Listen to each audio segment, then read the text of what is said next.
One fine day అంత ధనం ఉన్నోడు చచ్చిపోతాడు, మనము చచ్చిపోతాం. కానీ ఇక్కడ పాయింట్ ఏంటంటే నువ్వు ఎలా చచ్చిపోయావు అన్నది. బీపీ రేజ్ అయిపోయి, నరాలు పగిలిపోయి, టెన్షన్తో షుగర్లు ఎక్కువైపోయి, ఇంజక్షన్లు పొడుచుకుని, పొట్టకొకటి వీపుకొకటి, హాస్పిటల్లో గడిగడికి సిలైన్లు పెట్టించుకుంటూ, మందులు మింగుతూ, పొద్దున ఒక సెట్టు, మధ్యాహ్నం ఒక సెట్టు, రాత్రికి ఒక సెట్టు, ఇన్ని మింగి బీరువాలో డబ్బులు ఎన్ని ఉన్నాయే, చాలా కోట్లు ఉన్నాయండి.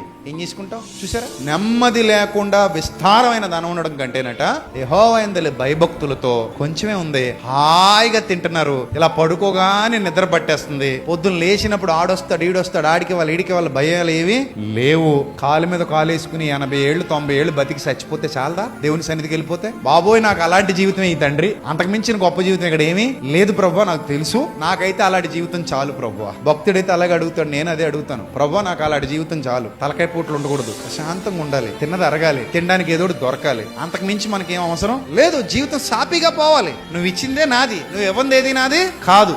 నువ్వు ఏది ఇస్తావో ఇచ్చే ప్రభువా, నన్ను ప్రేమించి నువ్వు ఏది ఇచ్చినా తీసుకుంటా. అలాంటి ప్రార్థన ఎప్పుడేం చేసావా? ప్రభువా నాకు ఏమి ఇవ్వాలనుకుంటున్నావు అది ఇచ్చేయి, నువ్వు ఇచ్చింది ఏదైనా నేను తీసుకుంటా, నన్ను ఎలా నడిపించాలనుకున్నావు నడిపించు, నువ్వు నన్ను ప్రేమిస్తున్నావు కాబట్టి నీ చేతి నీడలో నన్ను దాచి ఆ మేలుల చేత నన్ను తృప్తిపరిచి నీకేం ఇవ్వాలనిపిస్తే అది నాకు ఇచ్చేయి చాలు. నువ్వు ఇచ్చిన ఏదైనా శ్రేష్టమైందే, నువ్వు ఇచ్చింది ఏదైనా దీవెనకరమైందే. ఆ శాంతికరమైన జలముల యొద్ద నన్ను నడిపించు.